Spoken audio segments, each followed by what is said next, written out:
آج کل دنیا میں جو کچھ ہو رہا ہے کیا وہ صرف سیاست ہے یا اس کے پیچھے کوئی گہری پرانی پیش گوئی چھپی ہے؟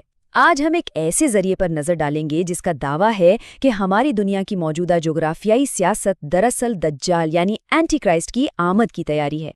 اس پورے نظریے کی بنیاد ایک بڑی حیران کن حدیث پر ہے۔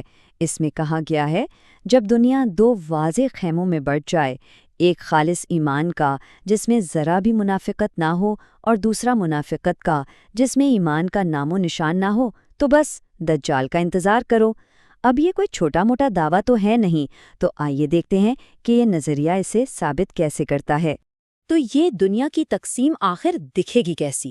اس نظریے کے مطابق آج کل جو عالمی تبدیلیاں ہو رہی ہیں نا، وہ صرف سیاست نہیں ہے، یہ تو عقیدے کی بنیاد پر دنیا کی ایک گہری تقسیم ہے۔ اچھا، تو یہ دو خیمے ہیں کون سے؟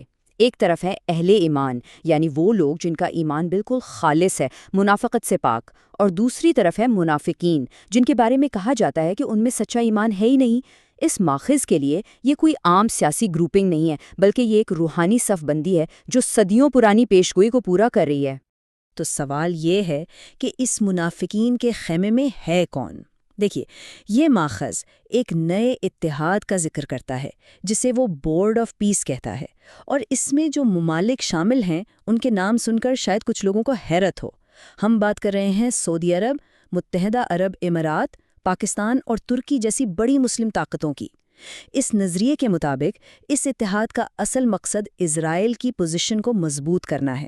اس خیمے کی قیادت کو بیان کرنے کے لیے یہ ماخذ ایک بہت طاقتور قرآنی اصطلاح استعمال کرتا ہے، طاغوت۔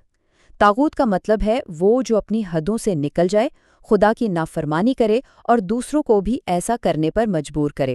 اور اس نظریے کے مطابق آج کے دور میں اس کی مثالیں کون ہیں؟ امریکہ اور اسرائیل جیسی طاقتیں۔ تو جب یہ تقسیم مکمل ہو جائے گی تو یہ نظریہ کہتا ہے کہ پھر واقعات کا ایک پورا سلسلہ شروع ہو جائے گا، اور یہ کوئی معمولی سیاسی کشیدگی نہیں ہوگی، بلکہ یہ تباہی کی ایک پیش گوئی شدہ ترتیب ہے۔ ایک حدیث میں 4 مراحل کا ایک سلسلہ بتایا گیا ہے۔ پہلا قدم، یروشلم دنیا کا مرکز بن جائے گا۔ دوسرا، مدینہ ویران ہو جائے گا۔ تیسرا، ایک بہت بڑی جنگ جسے الملحمہ کہا گیا ہے وہ چھڑ جائے گی۔ اور آخری قدم، دجال کا ظہور ہوگا۔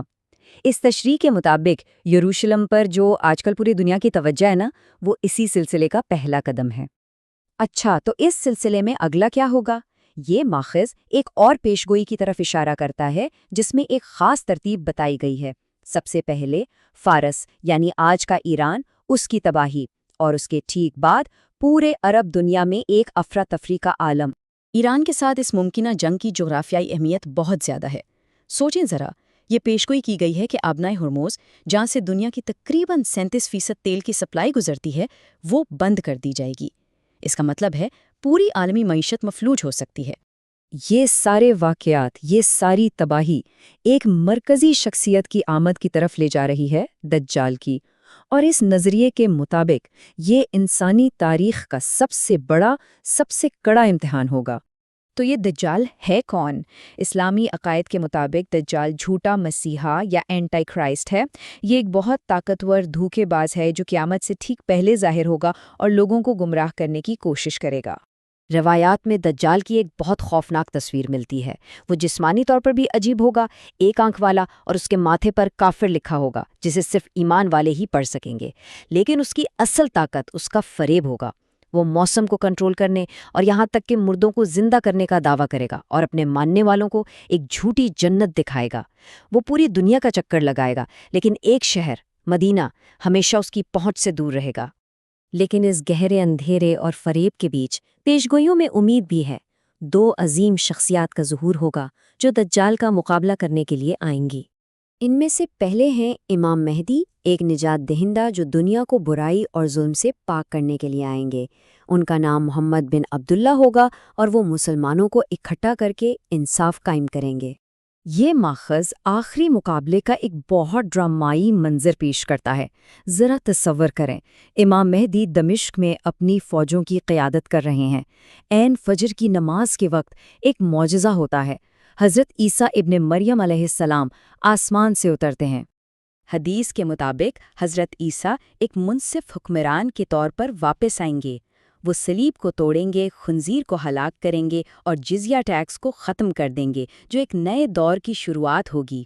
اور ایک بہت اہم بات، وہ امام مہدی کے پیچھے نماز ادا کریں گے، جو اس بات کی علامت ہے کہ وہ اسلامی شریعت کی پیروی کریں گے اور مہدی کی قیادت کو تسلیم کریں گے۔ پیش گوئی اس آخری مقابلے کی جگہ کے بارے میں بھی بالکل واضح ہے۔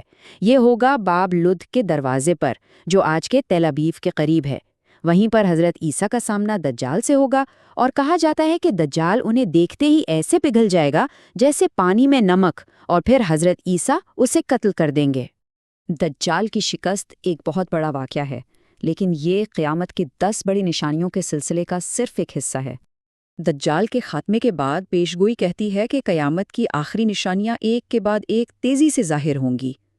ان میں شامل ہے یاجوج اور ماجوج کا تباہ کن خروج، زمین سے ایک عجیب جانور کا نکلنا، کائنات کا نظام الٹ جانا جب سورج مغرب سے طلوع ہوگا، اور آخر میں یمن سے نکلنے والی ایک آگ جو تمام انسانوں کو ان کے آخری فیصلے کی طرف ہانک کر لے جائے گی۔